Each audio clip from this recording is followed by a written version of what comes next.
여기저기 가서 설교도 하고 강의도 하고 그러니까 요즘은 좀 괜찮다 그런 생각도 해봅니다. 제가 법인 이사회를 3개를 이제 가지고 있는데 이사회가 활발하게 잘 움직이고 있습니다. 13년 된 한국 크리스천 포럼 매달 한 번씩 모임 코로나 시대 때도 6번 정도 모였고요. 150명에서 250명씩 모이는 그런 모임이 있고요. 그 다음에 한국 영성연합 우리 감리교와 한국교회의 신앙과 신앙의 미래를 어떻게 할 것인가.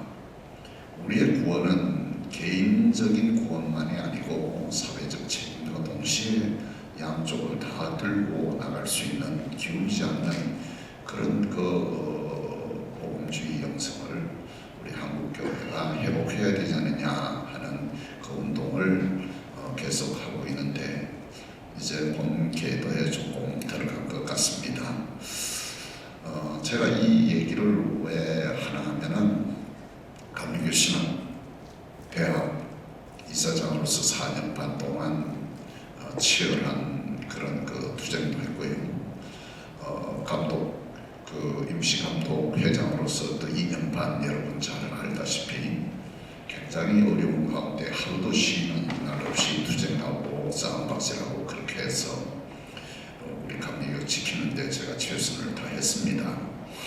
결과는 모르겠습니다만은 결과는 현재 있는 모습이 그 결과입니다.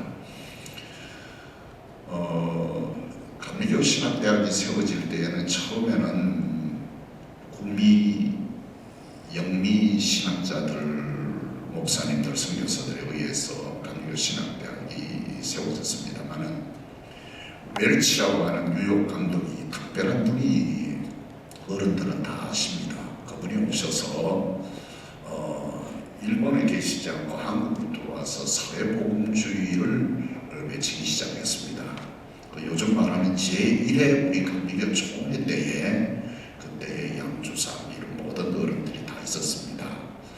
이틀 동안 감론을박해서 예수님의 신성을 다 뺐습니다.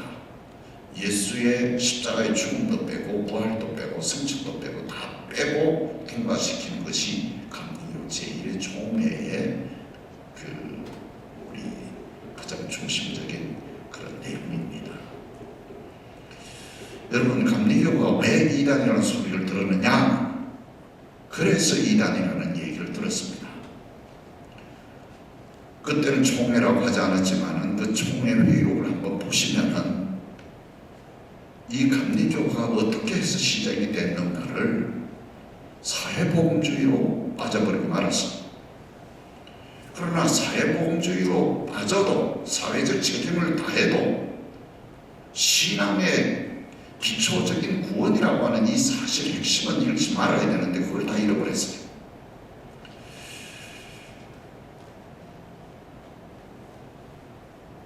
감리교의 미국의 신학자들이 장로교회에 대한 컴플렉스가 있는지는 몰라도 왜 그렇게 사회주의로 나가버렸느냐. 지금 미국의 역사를 보게 되면 감리교가 장로교나 침례교보다 150년 뒤졌습니다. 그때는 신학교가 없고 아무도 없었습니다. 그러면은 복음을 어떻게 전했느냐. 에즈베리 후예들이 예수를 믿고 거듭났다고 하는 성령 받았다고 하는 그런 체험과 고백과 그 다음에 말 한마디 살 수 있는 10불이나 20불 말 한마디 살 수 있는 돈이 있으면은 그걸 타고 서부개척 시대에 그 앞질러서 나아가서 복음을 전했어요. 산에서 노숙하면서 들판에 노숙하면서 곰에게 물려서 찢겨 죽으면서 그렇게 열심히 복음 전해서 감리교가 미국의 최고의 교파로 이제 세워지게 된 것입니다. 신학교도 없었죠. 나중에 이제 세워진 것이 유명한 보스턴이나 두루나 그 부자들이 사람들이 세운 학교들이 있고, 또 여기 LA 쪽에는 클레어몬트나 이런 신학교가 이제 세워지기는 했고, 그 다음에 시카고에 이제 감리교의 사관학교로 갈 수 있는 그 노스웨스턴 대학 안에 있는 게렛 신학교가 그렇게 세워지고 했습니다. 그러나 우리 감리교가 큰 작전을 해서 미국의 최고의 교단을 이루었고, 그 영향이 우리나라에 미쳐서 지금 우리 한국교회가 지금 그 영향으로 오늘 계속 오고 있으면서 우리나라의 사회복음주의가 도착화 신앙으로 바뀌자. 제가 이 얘기를 좀 하고 제가 오늘 말씀을 드리겠습니다. 도착화 신앙으로 바뀌어서 그 도착화 신앙, 윤성봉 박사님 성애신앙, 유동식 박사님 북유신앙, 그러면서 이 오늘까지 내려오는데, 여러분 그 신학이 계속해서 어느 제자가 어느 교수가 그것을 연결시켜서 연구해서 지금 확대시킨 그런 교수는 한 명도, 그런 학문도 하나도 없는 것이 오늘 우리 형편입니다. 이런 것을 보면서 우리는 장로교 고신파에서 말하는 개인 구원만 얘기해서는 안 되고, 사회적 책임과 동시에 함께 이것을 들고 나갈 수 있는 그런 것이 우리 감리교 미래가 아닌가. 이것이 복음주의 운동이라고 하고, 지금 우리나라의 복음주의 운동은 많이 일어나고 있었습니다. 그러나 이것을 하나로 합해서 한국교회 미래의 신앙과 신앙이 어떻게 했으면 좋겠느냐, 그걸 가지고 고민을 하고 있습니다. 또 하나는 이승만 저작직원 4년 전에 우리 교회가 연세대학과 MOU 체결을 하고, 여러분 김입성, 박헌영, 김구 이런 사람은 저작직이 다 있습니다. 그런데 이승만에 대해서는 아무것도 없어요. 여러분 이승만이 어떤 사람이냐, 지금 80 이상 되는 어른들은 다 알 거예요. 그러나 아는 사람이 하나도 없어요. 왜 이렇게 되느냐 말씀을 드리겠습니다만은, 여러분 이승만 대통령이 되고 난 다음에 두 번째 박정희 대통령이 됐지 않습니까? 싸그리 다 지웠죠. 그리고 군부가 계속해서 왔죠. 그 다음에 좌파 정부가 들어섰죠. 그래서 이승만에 대한 프레임을 씌워서 수십 년 동안 이승만에 대한 흔적을 다 지워버렸어요. 여러분 교과서에 보게 되면 이승만은 천하의 못된 사람으로 그렇게 나와 있습니다. 그러나 세상 사람은 다 몰라도 누구는 알아야 되느냐? 한국교회는 알아야 된다 이 말이에요.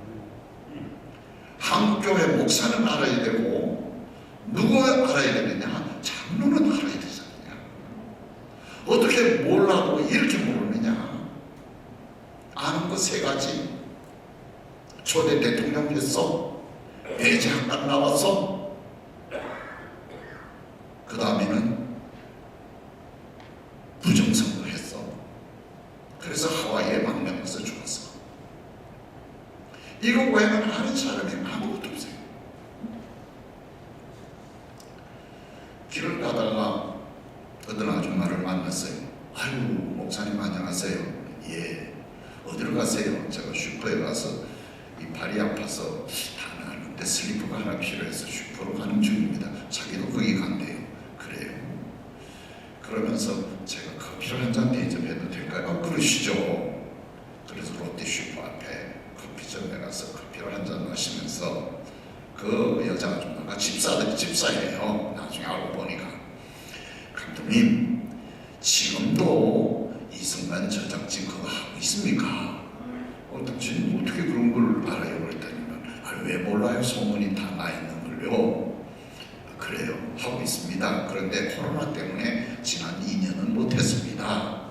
그랬더니만 그 여자 집사가 하는 얘기가, 책들이 이렇게 많이 수십 권이 이승만에 대해서 나와 있는데 우리 같은 아줌마가 읽을 수 있는 책이 없습니까? 그런 책을 좀 쓰면 안 됩니까? 제가 거기서 충격을 받고, 그래 그렇게 한번 해보자.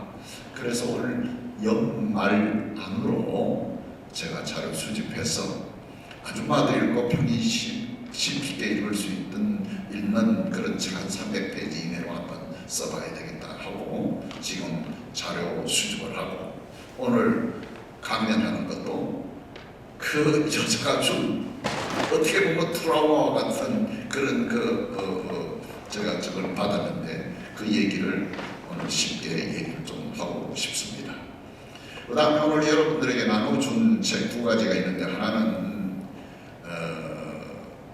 김일성 주체 사상에 대해서 썼습니다. 이건 우리나라에서 제가 제 밖에 쓸 수가 없습니다. 제가 대학원 다닐 때에 중국 사회주의 초단계론이라고 해서 중국 그 정책의 2050년까지 경제 정책을 제가 우리나라에 처음 소개를 했습니다. 지금 그 길로 지금 중국이 가고 있는데 시진핑의 독재에 의해서 방향이 지금 좀 틀어지고 있고 그들이 계획한 것보다도 7년 정도 중국이 앞서고 있다 그렇게 보면 됩니다. 그래서 그런 연유로 해서 제가 저 책을 썼는데 재작년에 첫 판이 나왔는데 교보문고에서 크게 광고를 내서 저걸 팔아줬고요. 지난 5월달에 5월달에도 크게 해서 내주었고 이번에 3판은 정보 3판은 제가 누구든지 읽을 수 있도록 아주 쉽게 썼습니다. 그랬더니만 일부에서 이 목사 우리가 사회주의를 김일성 주체 사상을 믿으라고 하는 말이요 무슨 글을 그렇게 써. 그래서 제가 그랬어요. 글이라고 하는 것은 한쪽으로만 쓸 수는 없고 중립적인 입장에서 쓰기 때문에 그렇습니다. 그러나 거기에서 할 얘기를 다 있습니다.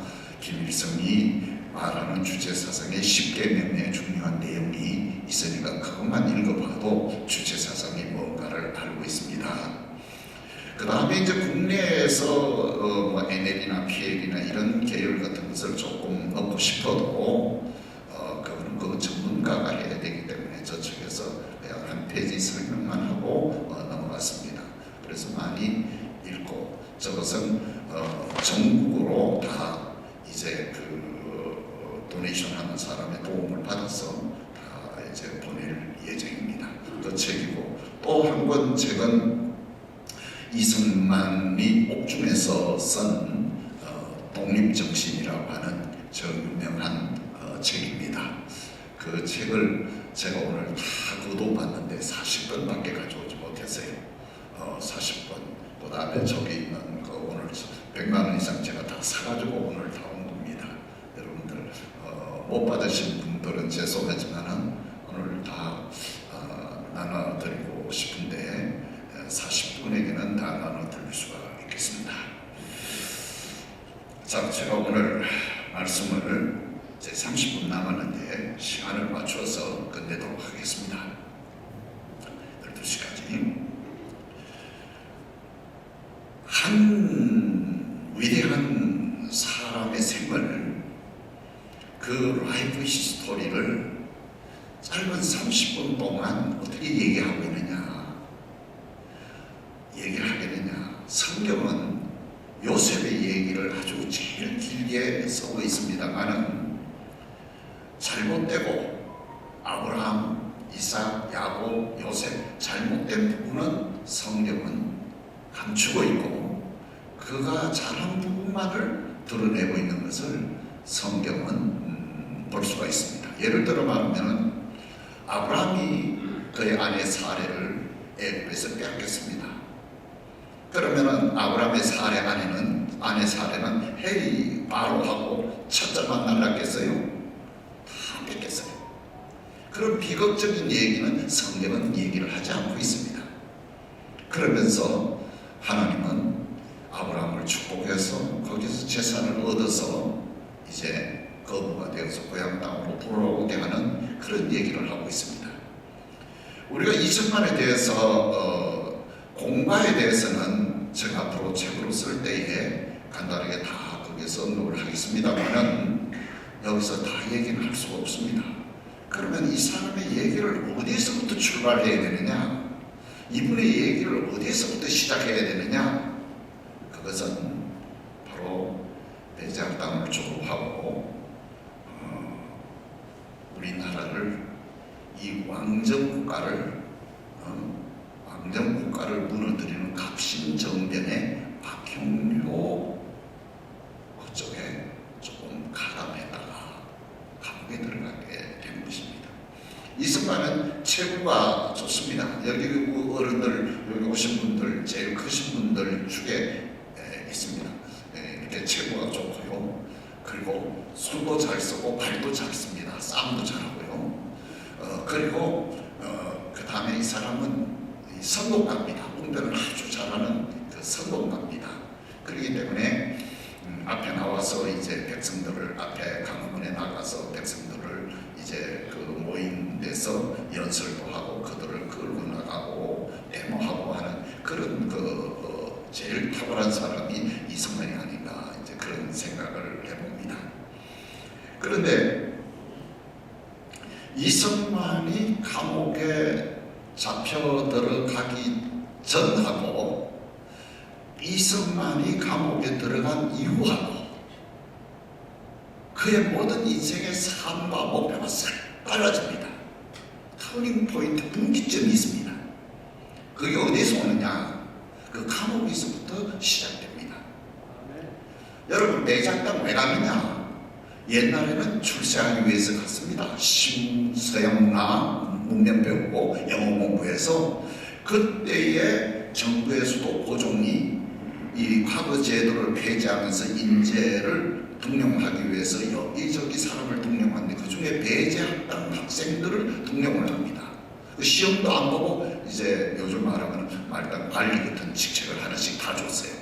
그렇기 때문에 배제학당에 처음 시작한 그 아펜셀라의 정신이 있습니다만은 전부 다 영어 배우기 위해서 출세하기 위해서 왔어요. 그런데 여러분 알다시피 이승만은 배제학당은 뭐 생각도 안 했습니다. 이런 말씀해서 죄송합니다만 양놈들 그 어머니가 철저한 그 시골 서당의 그 선생의 그 딸인데 아주 철저한데 불교 신자고요. 뭐 절대로 그게 타협할 수가 없습니다. 이 데리고 늘 그 절에 가서 불공도 드리고 1년에 2차례씩 금식도 시키고 그래서 이승만의 내리에서는 이 양놈들은 침략자의 앞잡이로 생각을 했지 받아들이지 않았어요. 그런데 친구의 권유로 한번 가보자 그래서 끌려가서 배제학당 청강을 하다가 거기서 공부를 시작을 합니다.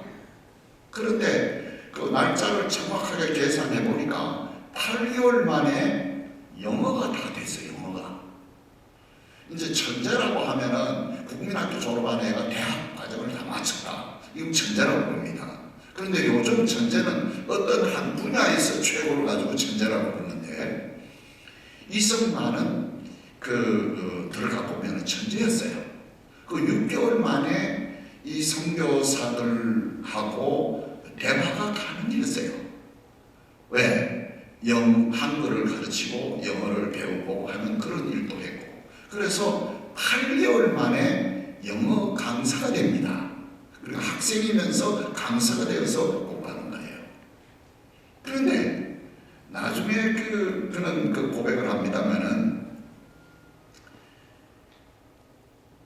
배제학당에서 예수를 믿지 않았습니다. 지적으로, 이성적으로, 감정적으로, 의지적으로 동의했죠. 이성적으로 믿었죠. 동의했죠. 그러나 가슴은 아니었어요. 예배 시간도 참여했어요. 그걸 어디서 보느냐? 한성 감옥에서 봅니다. 여러분 알다시피 한성 감옥에 들어가서 사형 선고까지 받지 않습니까? 사형 선고 총기 사건 이후에 사형 선고를 받지 않습니까? 제가 다 자세하게 얘기는 안 하겠습니다만 10kg가 되는 칼을 들고 양손과 팔을 쇠고랑으로 묶고 하루에 5분을 목을 벗겨주는 그런 시간밖에 없어요. 그리고 그 총기 사건 때문에 세 명이 총을 두 자루를 가지고 있었는데 그걸 가지고 탈출을 하다가 그 한 사람에게 위해를 가하고 도망가는데 이 사람만 총기 하나 가지고 있다 잡혔단 말이에요. 그러니까 그걸 대라 이 총을 가지고 국왕도 시해할 수 있는 거 아니냐. 그래서 7개월을 끊임없이 고문을 당했습니다. 발 다른 배고요. 그런 고문. 그 다음에 물고문, 그 고춧가루 이런 거 넣어서 물고문. 그 다음에 그 대나무를 삼각을 깎아가지고 이 속에 넣어가지고 이걸 묶고 뒤틀어가지고 뼈를 다 부질러 놓는 그런 고문. 뭐 하루도 쉬지 않고 시체가 돼서 돌아오고 이제 하는 그런 고문을 하는데 거기서 우리 주님이 우리 하나님이 찾아오셨습니다. 제가 그 고백을 한번 영문으로 된 것을 번역된 내용을 고백한 내용을 읽어드리겠습니다. 나는 감방에서 혼자 있는 시간이면 이 성경을 읽었다. 그런데 선교학교에 다닐 때에는 배지학교죠. 선교학교에 다닐 때에는 그 책이 나에게 아무 의미가 없었는데 이제 그것이 나에게 깊은 관심거리가 되었다. 어느 날 나는 선교학교에서 어느 선교사가 하나님께 기도하면 하나님께서 그 기도에 응답해 주신다고 했던 말이 기억났다. 그래서 나는 평생 처음으로 감방에서 오 하나님 나의 영혼을 구해 주시옵소서, 오 하나님 우리 나라를 구해 주시옵소서 하고 기도했다. 그랬더니 금방 감방이 빛으로 가득 채워지는 것 같았고 나의 마음에 기쁨이 넘치는 평안이 깃들면서 나는 변한 사람이 되었다. 그때까지 내가 선교사들과 그들의 종교에 대해서 갖고 있던 증오감 그리고 그들에 대한 불신감이 사라졌다. 나는 그들이 우리에게 자기들 스스로 대단히 값지게 여기는 것을 주기 위해서 왔다는 것을 깨달았습니다. 그렇게 고백했습니다. 오 마이 갓, 오 마이 갓, save my soul 하고 구원해 주시고 save country, 나라도 구원해 주세요. 이것이 일평생 그의 연설문이나 그의 기도나 이것이 마지막 죽을 때까지 계속이 됩니다. 오늘 그걸 우리가 알아야죠. 오 마이 갓, save my soul, save my country. 나도 구원해 주시고 나라도 구원해 주시고 하나님은 하늘과 인간 나라를 다스리고 남의 역사를 다스리고 있는 그 하나님인 것을 분명히 그는 믿었습니다. 목사도 거듭나지 않는 사람이 있느냐? 예, 있습니다. 참 이 얘기가 민망스러운데 우리 웨슬리 목사님은 그렇지 않습니까? 얼마나 철저하게 공부했습니까? 메토디스트라고 하는 이 말은요, 의학용어입니다. 의학용어. 의사는 사람을 수술할 때에 뼈가 어떻게 있고 혈관이 어떻게 가고 심줄이 어떻게 가고 그걸 하나 조직적으로 다 알아야 그걸 치료하고 수술할 수 있다 이 말이요. 이 웨슬리가 올드스케이 경험하기 전 어디입니까? 그 옥스퍼드 대학에서 그렇게 철저하게 공부하고 금식하고 원어 성경 공부하고 그 다음에 하루는 고아원이나 병원이나 또 저 감옥으로 방문하고 너무 이 생활이 철저해서 메토디스트라는 말을 받았다 이 말이야. 의술에서는 용어에 그래. 그런데 졸업하고 교수 자격증, 선교사 자격증 다 따가지고 미국 가서 선교사 갔다가 18살 먹은 처녀 아이 스캔들 때문에 결국은 쫓겨나오잖아요. 그게 결정적이거든요. 야광도주 있잖아요. 절망하고 낙심했을 때 올드스케이 이미 그때에 동생 찰스 웨슬리가 성령의 불을 받았어요. 형님 이렇게 해야 됩니다. 형님 이렇게 해야 됩니다. 계속 2주 동안 간구했는데 자기도 그 동생의 간구에 못 이겨서 올드스케이 거리에 있는 한 교회에 들어갔다가 그날 하나님이 자기를 찾아오셨어요. 죄 사함과 거듭남에 대한 확신을 가지고, 그리고 그때부터 내 속에 불 붙는 것 같아서 간증하지 않으면, 다른 사람에게 증거하지 않으면 못 견디게 되더라, 그렇게 얘기를 하고, 그럼에도 불구하고 사탄과 마귀는 계속해서 너가 받은 거 가져가 속삭이더라. 그게 온더스기 고백이에요. 웜하트라고 부르는데, 여러분, 영국 사람이 푸른거하고 가지고 있는 생각, 의식, 문화하고 우리 문화하고 다릅니다. 우리는 뭐냐, 불 받는다, 그렇게 얘기를 하거든요. 그 사람들은 웜하트, 가슴이 뜨거웠다는 거죠. 그러나 그의 말, 송구영신 예배에, 그 감리교는 송구영신 예배를 중요하게 얘기하잖아요. 그의 말, 페트로인에서 70명이 모이고 웨슬레의 친구 셋이 모였는데, 성령의 불이 내려와서 의자에 앉아있는 사람이 한 사람도 없었다. 다 뒤집어졌어요. 울고 불고 난리쳤어요. 그게 감리교회 시발입니다. 영국 성공해서 쫓겨난 이유가, 광신도라고 쫓겨난 이유가 한 3분의 1 정도, 여기에서 물론 교리적인 문제가 있습니다만 쫓겨났어요. 그게 바로 세계를 복음화시켰던 저 오순절 운동의 원조입니다. 우리는 감리교는 불이 없으면 안 되는 거예요. 냉장고에서 병아리가 어떻게 부과되느냐 하면 그 좋은 것을 다 잃어버리고, 오순절 그 놀라운 역사를 다 잃어버리고, 우리는 지금 뭘 가지고 있느냐 이 말이에요. 껍데기만 붙들고 있다 이 말이에요. 얘기가 좀 다른 데를 넣습니다. 오늘 이 옥중에서 그 은혜를 받고는 웨슬리가 아니라 이승만이 달라져 버렸어요. 겉으로만 이성적으로만 믿던 그 예수를 이제 내가 마음으로 받아들이고, 세계관이 변하고 인생관이 변하고 사생관이 다 변해버리고 있어요. 그러면은 간판 이전에는 이승만은, 은메이는 두 가지의 어려움이 있었어요. 왜? 태어나면서부터 가지고 있는 가난과 시련과 아픔. 여러분, 인간을 가장 비참하게 만드는 두 가지가 뭐냐 하면은 가난과 질병 아닙니까? 그게 인간을 가장 비참하게 만듭니다. 양녕대군이기 때문에 이승계족이 있는 적통이 아닙니다.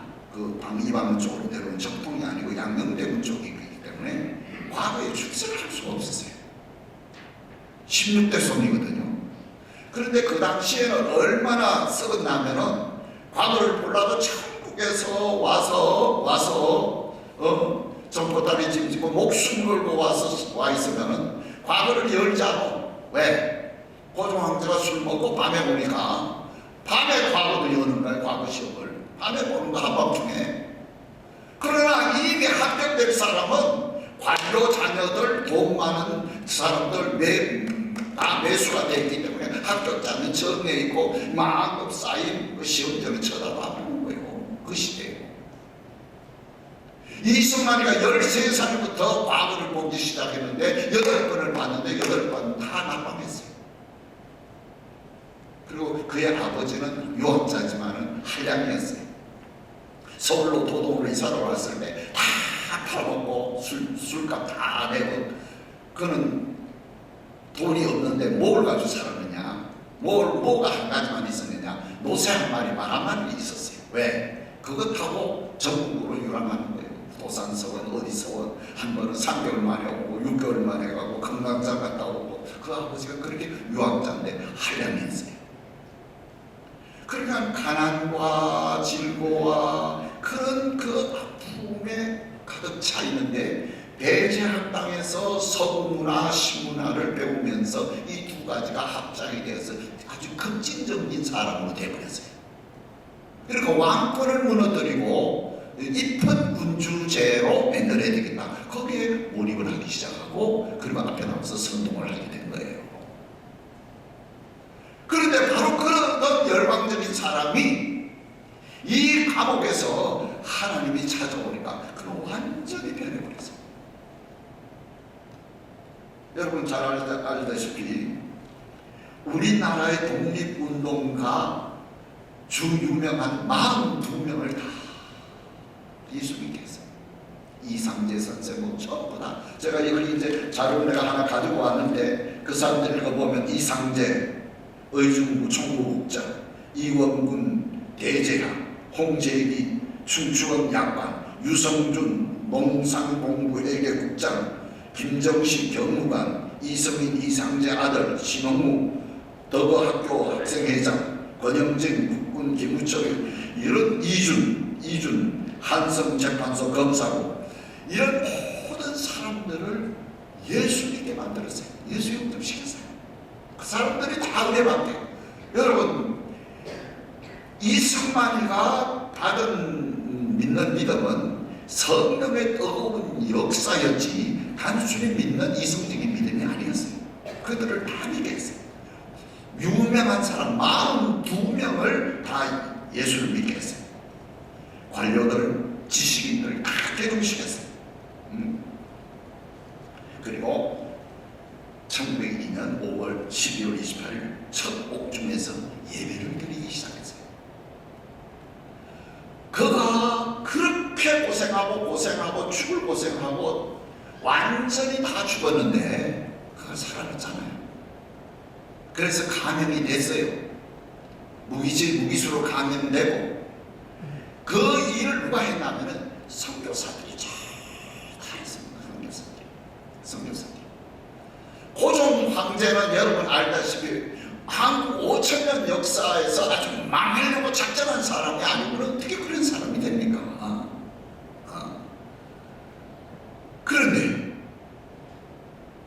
이 고종 황제를 덮어들고 있는 사람들이 다 선교사들 아닙니까? 나인 상들이 지어주는 밥도 의식이 들어 못 먹었어요. 그래서 선교사 부인들이 밥을 저 먹이고요. 밤에는 무서운 일은요. 밤에는 선교사들이 몽둥이를 하나씩 들고 밤에 고종 황제 불치고 섰습니다. 그 얘기는 왜 안 합니까? 이 나라가 그런 나라입니다. 그래서 이승만을 이제 감염을 시키게 된 거죠. 옥중에 있었던 큰 사건들을 얘기하면은 그건 시간이 없습니다만은 그래서 1902년에 첫 옥중 예배를 드립니다. 옥중 예배를 드리고 처음에 옥중 성경학교, 옥중학교, 옥중 도서관을 만듭니다. 전 세계에서 감옥에 도서관 있는 데는 우리나라밖에 없었어요. 그래서 그 선교사의 도움을 에디슨이나 우리 아펜셀러 선교사의 다 도움을 받아서 나무를 사서 전부 다 책이 2020권을 비치했어요. 첫해 대출한 책 수가 2020권이고요. 우리 이승만이가 읽은 책이 450권을 1년에 읽었어요. 그런데 이승만은 글을 읽으면은 그걸 외워버리는 거예요. 그래서 그 중에서 그 감옥 속에서 한 것이 영어 딕셔너리 사전을 만드는 거예요. 일본 사전, 중국 사전 갖다가 영어 사전을 만드는 거예요. 근데 그 사전이 다 나오지 못한 것은 바로 미국으로 밀사로 가기 때문에 감옥에서 나오는 바람에 그건 만들지 못하고 그때에 쓴 것이 뭐냐면은 오늘 책 나눠준 그 책입니다. 감옥에서. 그러면 그 감옥에서 나누고 글을 어떻게 썼느냐? 요강이 있습니다. 요강에다가 거기다가 촛불을 켜놓고 그걸 보고 글을 씁니다. 그리고 다른 사람이 그걸 몸이 손가락을 쓸 수가 없으니까 이렇게 글을 눈앞에다가 이렇게 대줘가지고 읽기 시작합니다. 이승만 대통령이 미간이 이렇게 우유를 하는 것은 그때 고문 때문에 그렇고 자꾸 손을 만지는 것은 그때 고문 때문에 평생을 그렇게 산 분입니다. 그래서 그 속에서 독립정신이라고 영안사전 만들고 독립정신이라는 글을 썼는데 6개월 만에 400쪽을 씁니다. 그것을 바깥으로 이제 수문에 보내는데 결국 인쇄는 LA에서 1900년 LA에서 이제 인쇄를 하죠. 그 다음에 이제 체육집은 발간됐습니다. 시집인데 그건 너무 어렵고 해서 오늘 제가 몇 권 없기 때문에 가져오지 못했습니다.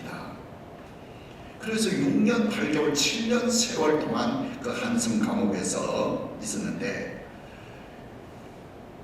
8명이 한 방에 땅바닥에 흙바닥에 가만히 있었는데 냉난방이 어디 있습니까? 죽습니다 거기서. 그런데 이승만하고 들어간 사람은 한 사람도 남김없이 다 죽었어요. 그런데 그가 선교사 에디슨이 굉장히 많이 도와줬죠. 근데 가장 중요한 사건이 일어나는데 뭐냐 하면은 그 안에서 흑사병이 돌았어요. 좀 콜레라가 돌았어요. 그래서 다 죽어갔어요. 이승만은 어떤 일을 했느냐? 여자 죄수는 누가 손을 댈 수가 없잖아요. 그래서 이승만이가 여자 죄수들을 전부 닦이고 씻기고 죽은 사람 시체에 냄새 나니까 그걸 끌어내리는 일을 누가 했느냐? 이승만이가 다 한 거예요.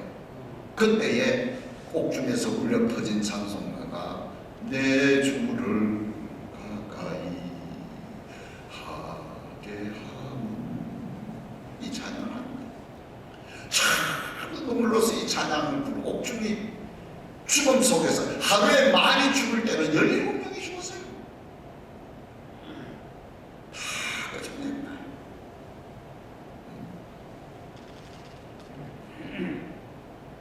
서정주 시인이 그런 얘기를 했어요. 인두로 불을 지르고 두 팔을 뒤로 들어서 공중에 매달고 물고문을 했다고 서정주 시인이 그렇게 표현을 하고 있는데, 이 옥중이 나중에 옥중 성경학교, 옥중학교, 옥중 도서관, 그 다음에 그 옥중 학교까지 만들고 신학원까지 만들었어요. 옥중 학교를 면 어른 40명, 애들 15명, 그렇게 옥중 학교까지 만들었어요. 그래서 이 옥중을 뭐라고 그랬냐면은 이승만이가 들어와서 그 죽음의 장소가 블레싱 룸이라고 했어요. 복당이라, 하나님이 복을 내려준 집이라. 아이들은 영어 이러 가르치고 산수를 가르치고 세계사를 가르치고 어른들은 신학문을 가르치고 성경을 가르쳤어요. 여기서 유명한 나중에 윤치호와 서재필을 만납니다만은 멘토와 코치가 되는 거죠. 그래서 정치 지상주의에서 벗어나서 기독교 전도 사업으로 바꿉니다. 조국을, 우리나라를 동양 최초의 기독교 국가로 만들기로 거기서 결심을 합니다.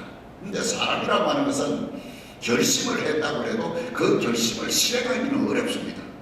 그런데 평생을 살면서 이 성경 말씀을 성서적 가치를 실현하기 위해서 평생을 노력한 사람이 바로 이승만이에요.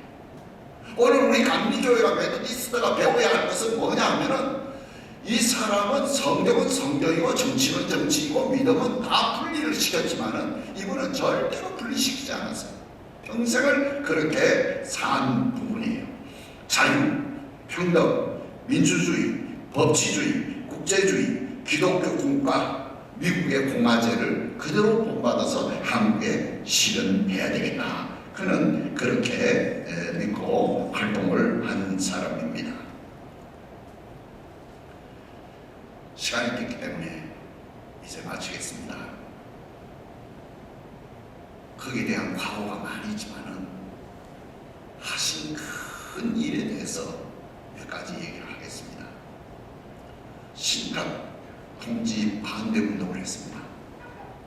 내 나라가 한국은 독립은 했지만은 자력으로 나라를 구해갈 힘이 없다. 그래서 신각 통지를 4년 하고 한국이 물려주자. 근데 이승만이 들고 일어나지 않습니까? 저 정읍에서부터 전라도 쪽에서부터 이 신각 통지 반대 운동을 하면서 올라옵니다. 그쪽이가 공산화가 되지 않은 유일한 지역입니다. 왜? 농지 개혁을 했기 때문에. 김일성은 농지 개혁을 해서 다 국가가 자기가 다 가졌지만 20%밖에 안 되던 이 한국 농지를 96%를 다 일반 백성에게 다 나눠줬거든요. 그래서 6.25 사변에 그쪽 남쪽이 절대로 경상도 남쪽하고 전라도 남쪽이 공산화가 되지 않았어요. 그리고 공산화에 대해서 적극적으로 반대한 거예요. 물론 뭐 나중에 뭐 저 빨치산 지리산 그건 다른 거고요. 그래서 가치를 실현하기 위해서 노력하는 중에 그 중에 하나가 신탁통지인데 왜 반대를 했느냐? 북한은 이미 공산당에 의해서 소련에 의해서 김일성이 다 장악하고 있습니다. 근데 4년을 신탁통지하면 우리나라는 완전히 빨개진 나라가 됩니다. 그래서 반대를 했습니다. 그러니까 미국에서 우리 이승만을 제거하기 위해서 수없이 사람을 보냈어요. 수없이 사람을 보냈는데 참 희한한 거는 이 노인 카리스마 앞에는 메가드 장군까지 국민은 다 그 사람만 만나면 녹아지는 겁니다. 그게 지금 기적 중의 기적이에요. 신탁통지 반대 운동을 했습니다. 이것은 큰 운동입니다. 그 다음에 농지개혁을 양반이 다 가지고 있었잖아요. 지주가 다 가지고 있었잖아요. 그걸 뼈저리게 넘긴 사람이 이승만 아닙니까? 그래서 그것을 3배로 쳐서 5배로 했는 쳐는 3배 3년 안에 3분의 1씩 3분의 1씩 갚으면 이 땅을 모두 다 너가 다 가진다. 그게 바로 농지개혁입니다. 그걸 했습니다. 그래서 6.25 때에 그렇게 빨갱이들이 와가지고 노부군으로 쓰라고 그렇게 해도 반대하고 도망하고 협조를 하는데,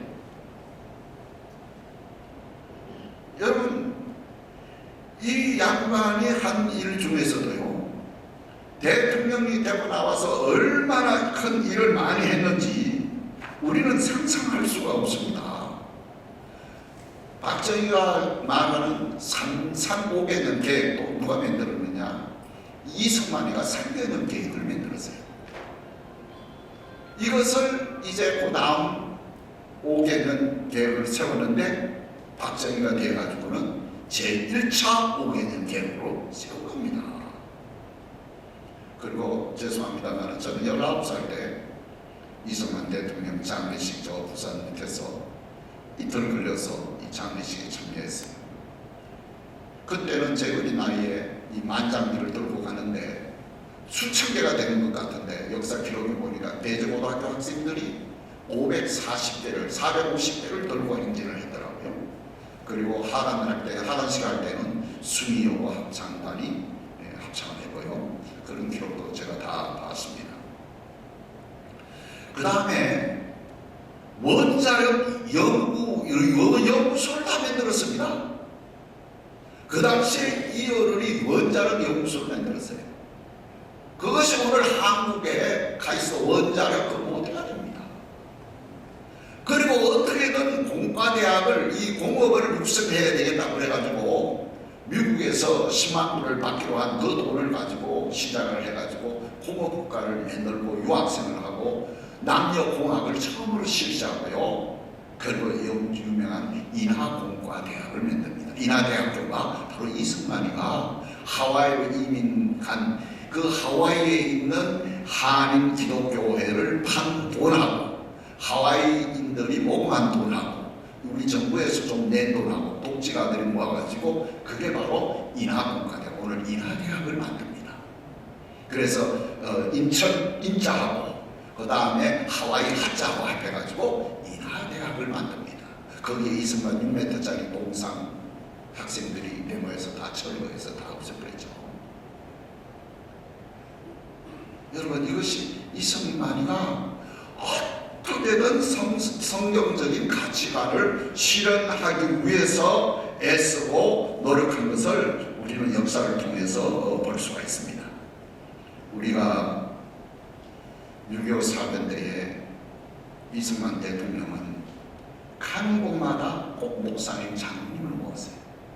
대전에 가서도 목사님 장로님 모아서 기도해 주세요. 기도하고요. 대구에서도 모여서 기도하고요. 부산에 모여서요.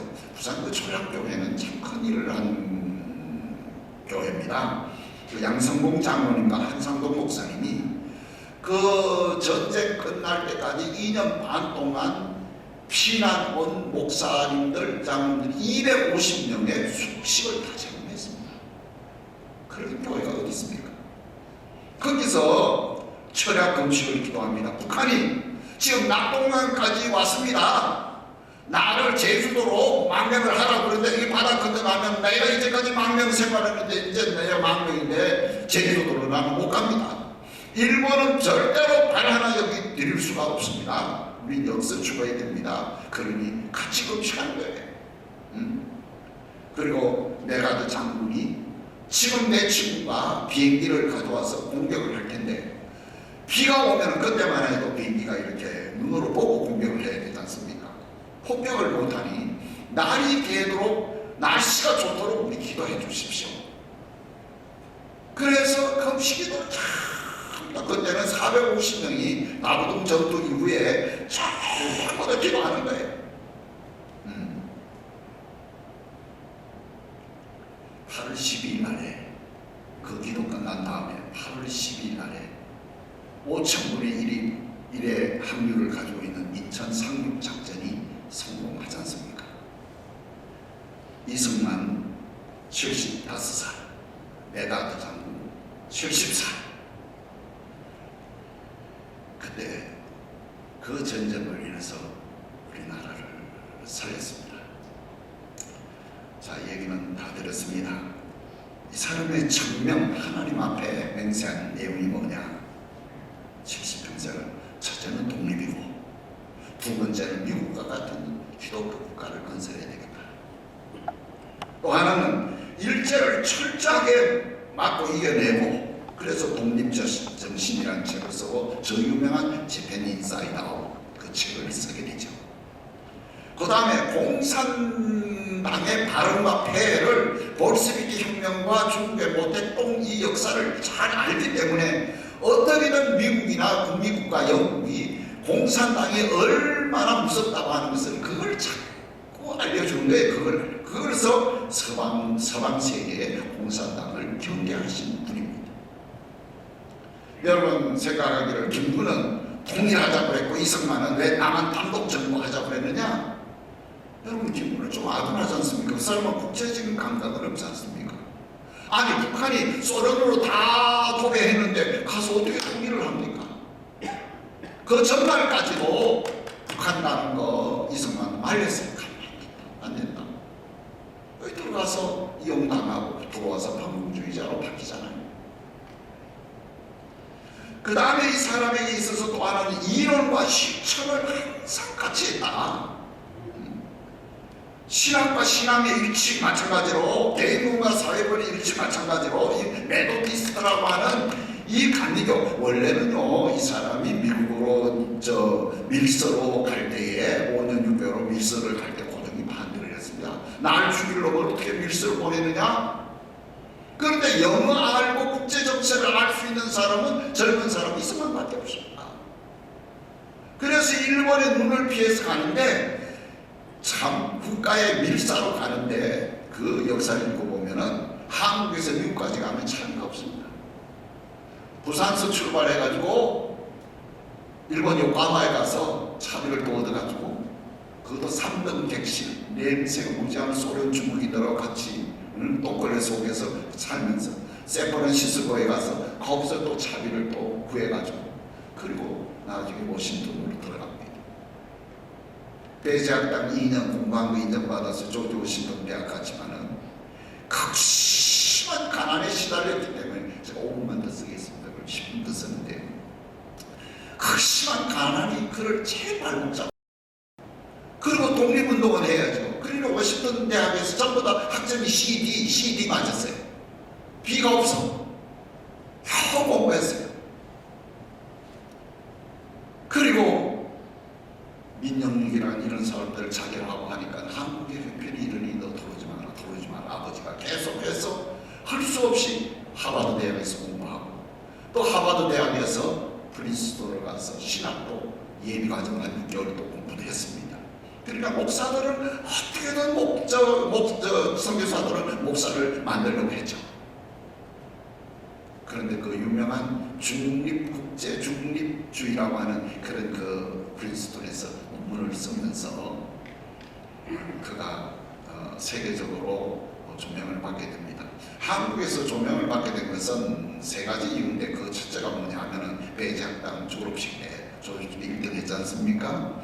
졸업식 때 졸업 연설을 합니다.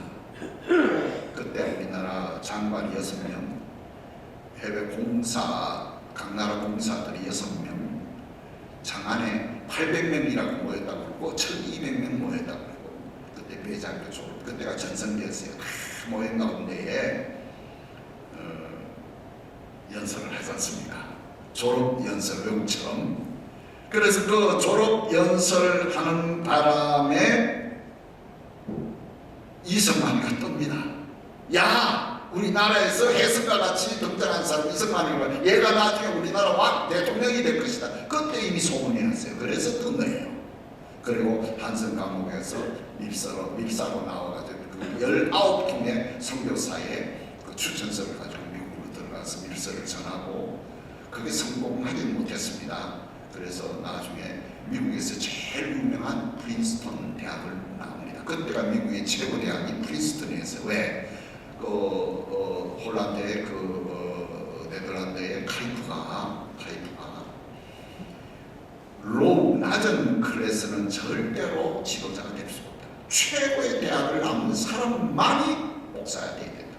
그래서 곳곳마다 세계 최고의 대학을 세웁니다. 그게 바로 프린스턴입니다. 미국의 최고 대학이었어요. 지금 역대 미국의 대통령 가운데서도 학교 스펙이 이승만을 따라갈 사람이 없습니다.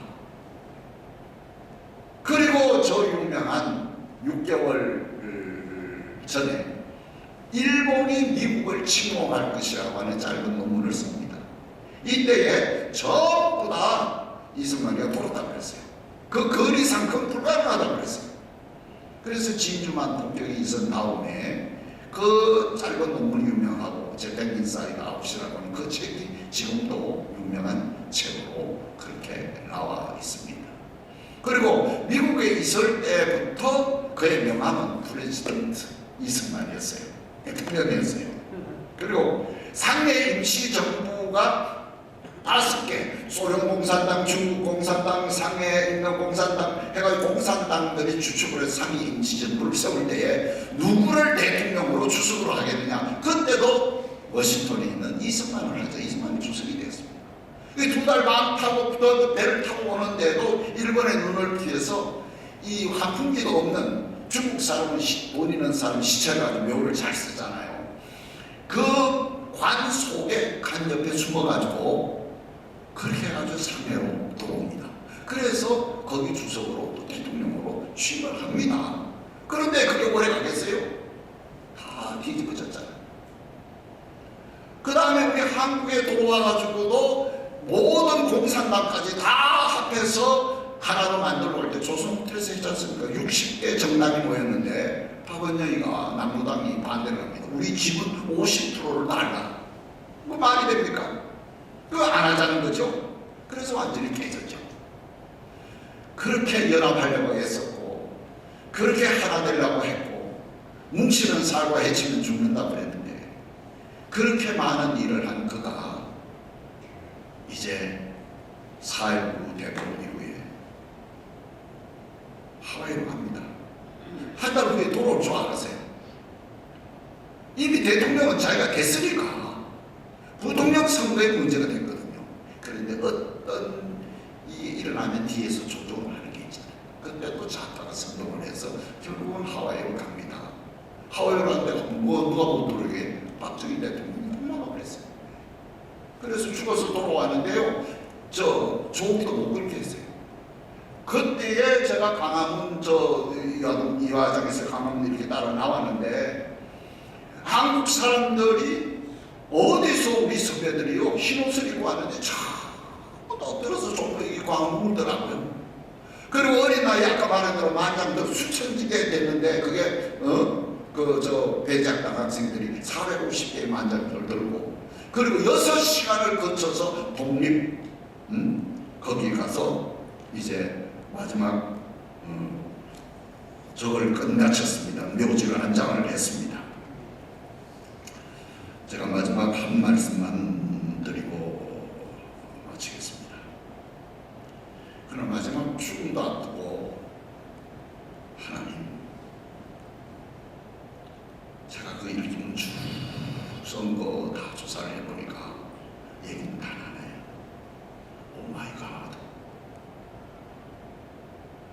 saving